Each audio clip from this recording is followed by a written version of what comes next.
दोस्तों ये एडिटोरियल है टाइम्स ऑफ इंडिया का। हम लोग इसमें पढ़ना सीखते हैं कि एडिटोरियल के अंदर किस टाइप की इंग्लिश होती है, क्या है। और चूँकि वो क्लियर नहीं है इसलिए मैंने दोस्तों ये सारी चीज़ों को इधर डाल दिया है और ताकि आप इसको अच्छी तरीके से पढ़ सकें और जो नॉलेज होती है वो समझ सके। ट्रांसलेशन भी मैंने डाल दिया है। आप फ्रेजेस जो इसके अंदर यूज़ किए गए हैं वो मैंने डाल दिया, जैसे पंच्ड होल्स, बड़ी कमियां निकालना, the teacher punched holes in my plan, शिक्षक ने मेरी योजनाओं में कमियां निकाली। इसी तरीके से वोकेबलरी भी है। तो इसके अंदर आपको करना क्या है, वीडियो को पॉज करिए, एक एक वोकेबलरी को समझिए, फिर उसके बाद आगे पढ़िए। उसके बाद फिर जाइए आप पीछे, यहाँ पर फ्रेजेस को भी इधर भी वीडियो पॉज करिए, पूरी वोकेबलरी को पढ़िए। ये जो फ्रेजेस इडियम्स हैं, कुछ इसके अंदर फ्रेजल वर्ब्स हैं, everything you know, and then you come to the translation and then you will understand this one. ठीक है दोस्तों, अभी हम पढ़ते हैं इधर। ये सेम एलिमेंट्री होते हैं, बहुत ज़्यादा आसान। स्लेथ मतलब जासूस, यानी जासूसों के लिए बहुत आसान है एक्चुअली में। ये सीबीआई से पर जो सीबीआई है उस पर थोड़ा तंज मार रहे हैं कि सीबीआई वाले जो है वो अनुमान लगाते हैं, सबूतों को जमा नहीं करते हैं। तो ये सारी चीज़ें कह रहे हैं कि भाई अरे जासूसों, ये तो बहुत आसान बात है। ये हल्का मजाक और तंज में कहा गया है। ये मशहूर जासूस है ना, शेरलॉक होम्स के डायलॉग से लिया गया है। एलिमेंट्री, माय डियर वाटसन, मतलब ये तो बहुत आसान है। अच्छा, इसके अंदर जो दूसरी लाइन है कंजंक्चर, मतलब है अब इसे आसान शब्दों में तोड़ते हैं। कंजंक्चर मतलब क्या होता है दोस्तों, अंदाज़ा। और यहाँ पे एक वर्ड है दोस्तों स्ट्रेट गन गेम, है ना, मतलब होता है चाल चलन।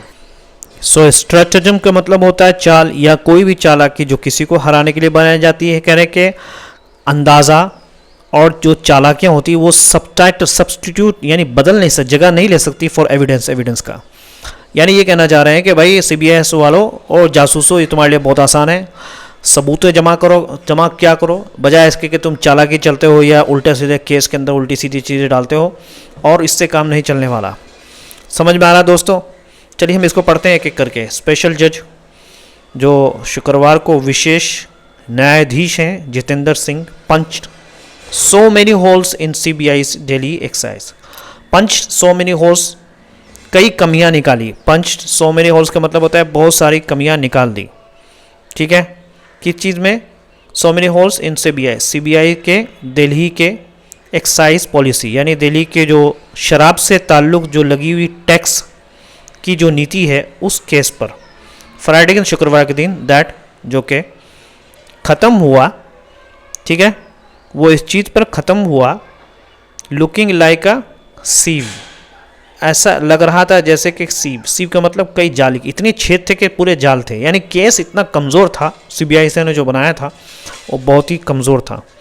एक मतलब फिर ट्रांसलेट कर देता हूँ दोस्तों कि शुक्रवार को विशेष न्यायाधीश जितेंद्र सिंह ने सीबीआई के दिल्ली शराब नीति केस में इतनी गलतियां दिखाई कि वो जाली जैसा लगने लगा। इट वॉज एंडेड अप, खत्म हुआ, लुकिंग लाइक अ सीव, है ना, जाली जैसा लगने लगा। कह रहे हैं कि टू एन एजेंसी, यानी एक एजेंसी के लिए, टू एक एजेंसी के तौर पे, that supreme court describe, supreme court ने बताया एज केज्ड पैरट, है ना, केज्ड पैरट, पिंजरा, पिंजरे में बंद तोता, इन 2013। सिंग्स रिमार्क, सिंह का जो टिप्पणी था अबाउट अ प्रीमेडिएटेड एंड कोरियोग्राफ्ड। प्रीमेडिएटेड का मतलब क्या होता है दोस्तों, पहले से योजना बनाकर किया गया। समझ में आ रहा? प्रीमेडिएटेड एंड कोरियोग्राफ का मतलब क्या होता है, पहले से योजना बनाकर किया गया। जो प्रूव था, जांच था, वो मे नॉट मैटर मच, इससे ज़्यादा कुछ फ़र्क ना पड़े, बट दे शुड, लेकिन फ़र्क पड़ना चाहिए। क्या मतलब है, दोबारा पढ़ते रहता हूँ आपके लिए। 2013 में सुप्रीम कोर्ट ने सीबीआई को पिंजरे का तोता कहा था। To an agency that supreme court ने डिस्क्राइब केज्ड, पिंजरे का तोता कहा था 2013 में। ठीक है, जज सिंह ने जांच को पहले से सोचा समझा और बनाई हुई बताया। है ना। जस्टिस ने अपने प्रीमीडिएटेड कहने को जो जांच था वो पहले से सोचा एंड कोरियोग्राफ, सोचा समझा योजना बना हुआ था जांच को, मे नॉट मैटर मच। कह रहे हैं कि ये, लेकिन ये बात ज़्यादा मायने ना लगे, है ना। ये जो बात उन्होंने टिप्पणी जो बात कही कि मे नॉट मैटर मच, ये ज़्यादा मायनेफुल ना लगे, बट दे शुड, लेकिन ये लगनी चाहिए, ये बहुत ही गंभीरता वाली बात है। नॉट बिकॉज वी से सो, इसलिए नहीं, ये इसलिए नहीं कि हम ऐसा कहते हैं, बट क्योंकि बिकॉज इन डेप्थ इन्वेस्टिगेशन, क्योंकि जब गहरी जांच और सफल मुकदमा चलाना, in depth investigation and successful prosecution, और कामयाब मुकदमा चलाना, are a part of its own mission statement, एक ये हिस्सा है सीबीआई के अपने ही क्या है उद्देश्य के, ये इनका जो मिशन का जो उद्देश्य है वो क्या है कि भाई सक्सेसफुल प्रोसिक्यूशन होना चाहिए, इन डेप्थ इन्वेस्टिगेशन होनी चाहिए। लेकिन हम ये देखते हैं कि वो इसमें खरा नहीं उतर रहे हैं। फिर तर्जुमा कर देता हूँ, आपके लिए ट्रांसलेट कर देता हूँ दोस्तों। ये इसलिए नहीं कि हम ऐसा कहते हैं, बल्कि इसलिए क्योंकि गहरी जांच और सफल मुकदमा चलाना सीबीआई का अपना लक्ष्य है ना। तो इसके अंदर मिशन स्टेटमेंट का क्या मतलब होता है, जो यहाँ पे आप देखते हैं as part of mission statement का क्या मतलब हुआ दोस्तों, संस्था का अपना लक्ष्य है, ठीक है। येट एज द जज सेड, फिर भी लेकिन जज ने कहा, जज सेड सीबीआई बिल्ट द दहलीज एक्साइज, कि सीबीआई ने यह केस बिना किसी सबूत, सिर्फ अंदाज़ा, सोची समझी चाल और गलत तरीक़ों से बनाया। दिल्ली का जो शराब का जो केस था, excise case, with no material at all, बगैर किसी सबूत के, कंजंक्चर, चालाकी से, कंशाइस, है ना, और बहुत ही बुरी तरीके से, एंड कैलकुलेटेड स्ट्रेटगम, है ना, कैलकुलेटेड यानी बहुत ही सोची समझी चालाकी से इन्होंने जो है योजना बनाई थी। समझ में आ गया। नो मटेरियल एट ऑल का मतलब क्या हुआ दोस्तों, कोई सबूत नहीं था। कंजंक्चर मतलब होता है दोस्तों अंदाज़ा। उसके बाद कैलकुलेटर, ठीक है, कैलकुलेटर, स्ट्रेटगम का मतलब होता है, स्ट्रेटजम का मतलब होता है सोची हुई चाल। कैलकुलेटर बोलते हैं बहुत ही सोच समझ कर काम करना। प्लस ट्रांसलेशन बताओ कर देता हूं, लेकिन जज ने कहा कि सीबीआई ने यह केस बिना किसी सबूत के, नो मटेरियल एट ऑल, सिर्फ अंदाज़ा, कंजंक्चर, और कंशाइस का मतलब होता है दोस्तों सोची समझी चाल, एंड कैलकुलेटेड स्ट्रेटजी, ठीक है। चलिए हम पढ़ते हैं। Most embarrassing plus deeply problematic, plus बहुत ज़्यादा गहराई में जाने, प्रॉब्लमेटिक प्रोसीजर था, यानी बहुत ही गहराई में जाने वाला, परेशानी पैदा करने वाला ये प्रोसीजर था, कार्रवाई थी सीबीआई की। मोस्ट एम्बैरेसिंग कह लें कि सबसे शर्म की बात तो ये है, is the courts recommendation, court ने जांच अधिकारियों के खिलाफ विभागीय जांच की सिफारिश की, कोर्ट की ने सिफारिश की, ऑफ डिपार्टमेंटल इंक्वायरी, विभागीय जांच की, अगेंस्ट दिस केस इन्वेस्टिगेशन, इस केस के जांच के खिलाफ।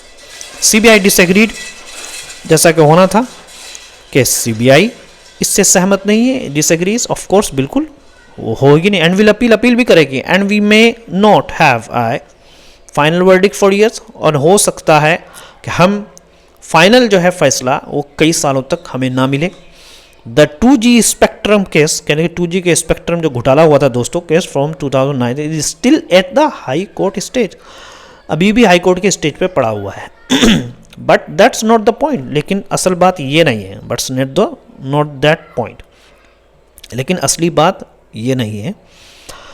No society is abuzz conspiracy, corruption and crime, कहने के कोई भी समाज जो है वो साजिश, है ना, भ्रष्टाचार और अपराध से ऊपर नहीं है। लुक एट अमेरिका स्टेन, आप खुद ही देख लीजिए अमेरिका के स्टेन मामले को देख लें, स्टेन का जो तूफान है। बट देन, ठीक है, लेकिन ये फ्लोरिडा के पाम बीच की पुलिस ने उस केस की अच्छी जांच की और पक्का सबूत इकट्ठा किया। Florida's Palm Beach police did a great job, किया बहुत अच्छा काम, ऑफ इन्वेस्टिगेट जांच की, दैट केस, जो कि केस, एंड कलेक्टिंग, और जमा किया सॉलिड एविडेंस, बहुत ही मजबूत एविडेंस एप्स्टीन के बारे में। Yes there was a huge cover up later, हाँ हो सकता है बाद में बहुत बड़ा उस गलतियों को छुपाने की कोशिश की गई, बट द इन्वेस्टिगेशन, लेकिन जो जांच जो था वाज अनइमिकेबल, है ना, इम्पेचेबल, यानी बहुत ही शानदार था। लेकिन जो जांच, जो फ्लोरिडा पुलिस ने जो अपना काम किया वो बहुत शानदार किया। बाद में अगरचे छुपाया गई चीज़ों को, है ना, बाद में बड़ी सच्चाई छुपाने की कोशिश की गई, लेकिन जांच पर कोई शक नहीं था। कवर अप का मतलब होता है सच्चाई को छुपाना, ठीक है। अनइम्पेचेबल का मतलब होता है जिस पर शक ना हो। अनइम्पेचेबल यानी कि बहुत शानदार था। That is how lurid details of the high and mighty keep tumbling out। कहने के इसी कारण, दैट इज हाउ, यहाँ पे इसी कारण बड़े और ताकतवर लोगों की शर्मनाक बातें क्या है, बाहर आती रहीं। लूरिड डिटेल्स यानी बहुत ही खराब डिटेल ऑफ द हाई, बड़े और ताकतवर लोगों की, कीप टम्बलिंग आउट का मतलब होता है बार बार बाहर आना, आती रही, ठीक है। लूरिड का मतलब होता है दोस्तों गलत, गंदी। इट्स थैंक्स टू गुड क्या है, sleuthing that US prosecutors achieve their high conviction rates। कहने के ये अच्छी जांच की वजह से, यहाँ थैंक्स टू का मतलब होता है कारण। इट इज के ये जो हुआ थैंक्स टू गुड, अच्छी sleuthing जासूसी की वजह से, दैट US प्रोसिक्यूटर क्या है, अमेरिका के वकील बहुत ज़्यादा मामलों में सजा दिलाते हैं, कि US प्रोसिक्यूटर अचीव हासिल करते हैं देयर हाई कन्विक्शन, बहुत ज़्यादा सज़ा दिलाने के रेशियो को, as high as 93% some years, इतना ज़्यादा कि 93% केसों में वो सज़ा दिलाते हैं। समझ में आ गया, यानी कुछ सालों में 93% तक भी ऐसा हुआ है, सम ईयर कुछ इन इंडिया। कहने कि इंडिया की अगर बात करें, सॉल्यूशन का मतलब होता है जासूसी जैसी गहरी जांच, ये है ना। और कन्विक्शन रेट का मतलब होता है सजा मिलने की दर, ये अगर आपने पढ़ा होगा दोस्तों, इधर ही कन्विक्शन रेट इन इंडिया। कहने कि इंडिया की अगर बात करें दोस्तों, भारत में केस गिर जाते हैं, इंडिया केसेस टंबल। कहने कि इंडिया की बात करें तो भारत में केस क्या है, गिर जाते हैं। केस टंबल का मतलब होता है केस हार जाना या टूट जाना, केसेस इतने देर में टूट जाते हैं, हार्डली। कहने के बड़ी ही मुश्किल से क्या है, 5 में से मुश्किल से 1 बलात्कार आरोपी जेल जाता है, हार्डली, बड़ी मुश्किल से। 1 in 5 रेप अक्यूज्ड, रेप मुजरिमों में से 5 में से 1 एंड्स अप, यानी आखिरकार वो बिहाइंड द बार जेल में, बार का मतलब होता है जेल में जाता है। इन मर्डर केसेस में देख लीजिए, एवरेज इज 2 in 5, 5 में से 2 औसतन जो है वो जेल में जाते हैं। वाई, ऐसा क्यों होता है? बिकॉज एविडेंस इज वीक, क्योंकि सबूत जो है वो कमज़ोर होती है। हम तो नहीं समझते सबूत कमज़ोर, सबूत मजबूत होती है, लेकिन आपको पता है क्यों बाहर आते हैं लोग जेल्स में। लास्ट दिसंबर के, पिछले दिसंबर में ड्रग रनर, एक ड्रग चलाने वाला वाज एक्विटेड, उसको निकाल दिया गया इन झारखंड में, यानी उसको बाहर कर दिया गया। बिकॉज कॉप्स, क्योंकि पुलिस could not produce any evidence, वो नहीं ला सके कोई गवाह या सबूत। Rats had consumed 200% kg of marijuana, कि चूहों ने इवन यहाँ तक के 200 kg का marijuana ख़त्म कर लिया था, खा लिया था, ठीक है।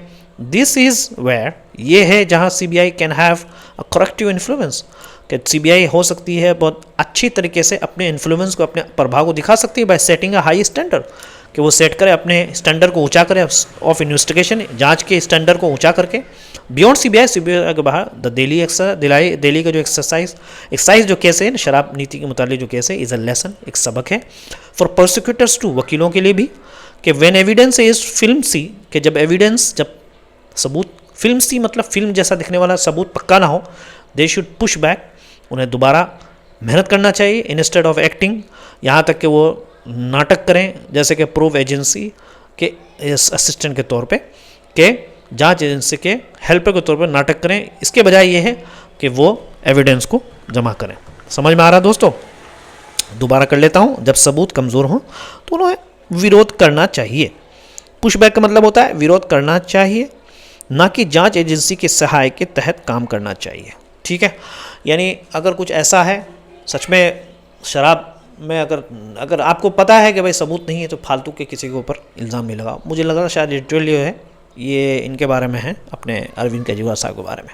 ठीक है दोस्तों, इधर मैंने ट्रांसलेशन भी डाल दिया है, सब कुछ आपके लिए डाल दिया है, और प्लस फ्रेजेस एग्जाम्पल भी डाल दिया है, और वोकेबलरी भी डाल दिया है। Take care.